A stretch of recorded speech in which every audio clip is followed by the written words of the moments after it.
Shomer, Shomer Yisrael, Shomer She'erit Yisrael, Shomer, Shomer Yisrael, Shomer She'erit Yisrael, Ve'al Yehovad Yisrael, Haomrim Shema Yisrael.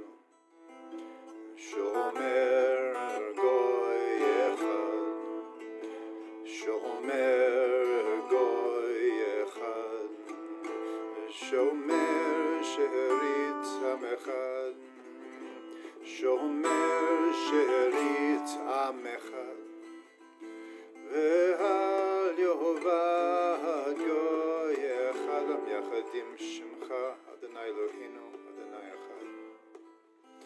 Shomer Goy Kadosh, Shomer Goy Kadosh, Shemo She'erit Am Kadosh, Shemo She'erit Am Kadosh, HaMeshalshim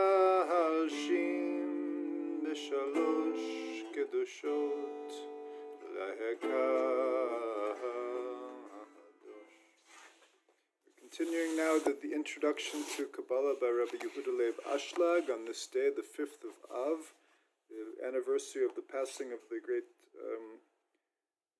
16th century Kabbalist Rabbi Isaac Luria from Tzfat, and who everything the Rabbi Ashlag said in the 20th century was based on the Arizal. He was the great modernizer, explainer of the Arizal. So he says like this. We're on the third section, the Pticha L'Chochmat Kabbala, the introduction to the Wisdom of Kabbala. The order of the concatenation mentioned, the downward linkage of worlds and partzufim from the infinite all the way down to the finite until the will to receive comes into its final form in this world, goes according to the 4 letters of God's name, Havaya, Yud He Vav He, in such a way that these 4 letters of God's name, may He be blessed, include everything in existence. Absolutely everything ever to come into existence is in the 4 letters of God's name, Yud He Vav He. And in general, we say that they're the 10 Sefirot. Chokhmah, wisdom, Bina, understanding, Tiferet, beauty or balance, Malchut, sovereignty, or also called kingship, similar. And their roots. They are the 10 Sefirot because the Sefirah of Tiferet, it includes 6 Sefirot, Chesed, Gevurah, Tiferet, Netzach, Hod, Yesod, kindness or love, Gevurah, strength, Tiferet, balance, Netzach, eternity, Hod, majesty, and Yesod, foundation, are all included in Tiferet, and it's called the 6 sides. It includes all of them.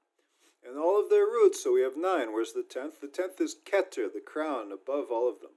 That's the root. So above you have Keter, the highest one, then you have Chokhmah and Bina, wisdom and understanding, then you have the 6 of Tiferet, the 6 Sefirot included within Tiferet, and then finally Malchut.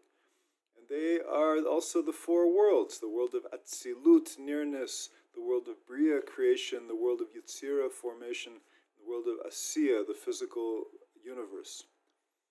In the physical universe, the world of Asiya, it says, includes within it also this world.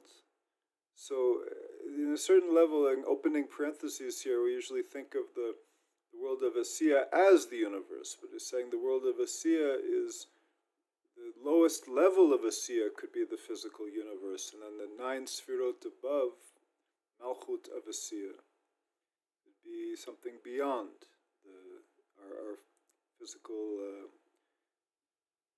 the concrete physical world that we see around us. In a way that there's nothing in this world that was not renewed from the Ein Sof, the God's infinite light. Meaning in God's machshevet abriya, God had we describe God as having a thought of creation, of everything that would ever come into being. The Ein Sof is like, and God had the thought, had a will of creating. Everything is there. So what was God's thought of creation? Why did he create the world? In order to give us pleasure, to give creation. Again, opening parentheses. So why did God create the world? Because he was lonely. He was all alone in the Ein Sof. It's like, okay, I'll create a creation so I can have a connection with my creation and give. So back to the Rabbi Ashlag. So he wanted to give pleasure to his creation. So he included necessarily the light and the vessel coming out together, meaning he created a vessel. A light is his infinite light, called his shefa, his plenty, or his light. We also call it his light, the life force that's coming out from yesh mi yesh. That's created. It's pre-eternal, and it's not newly created. That's part of him that comes out, like the infinite light and shefa comes out of the source of all light and shefa in one continuum, so it's not newly created. But the will to receive that shefa, that's created ex nihilo. That's something completely new, because it's antithetical to God's nature. God is all about giving. So he doesn't need anything, he doesn't lack anything. So in order to have a creation, he had to create something completely new and antithetical to his being. That's called the will to receive. It's created yesh me'ayin, something from nothing, ex nihilo. In order that this will to receive comes to its final form, it must concatenate down. All the shefa has to concatenate down from the infinite through the four worlds, the 10 Sefirot, through the Atzilut, nearness, Bria, creation, Yetzirah, formation, and Asiya, the physical plane.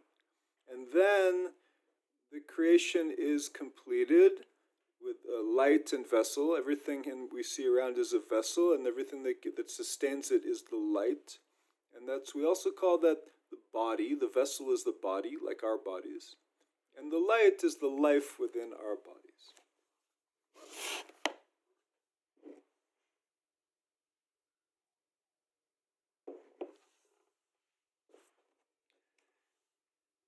Another song by Shlomo Carlebach.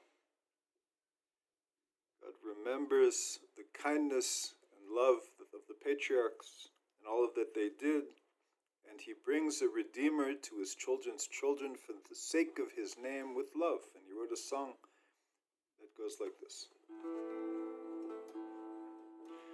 V'zocher, v'zocher, chavastei avot, u'mevi goel, livnei v'neihem. V'zocher, v'zocher, chavastei avot, u'mevi goel, livnei v'neihem. V'zocher, v'zocher, chavastei avot, u'mevi goel, livnei v'neihem. V'zocher, v'zocher, chavastei avot, u'mevi goel, livnei v'neihem.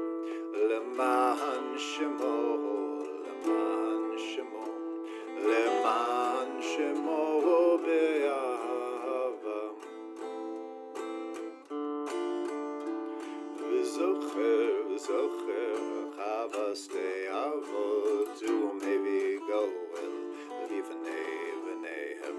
V'zocher, v'zocher, chavastei avot, u'mevi goel, livnei v'neihem. V'zocher, v'zocher, chavastei avot, u'mevi goel, livnei v'neihem. V'zocher, v'zocher, chavastei avot,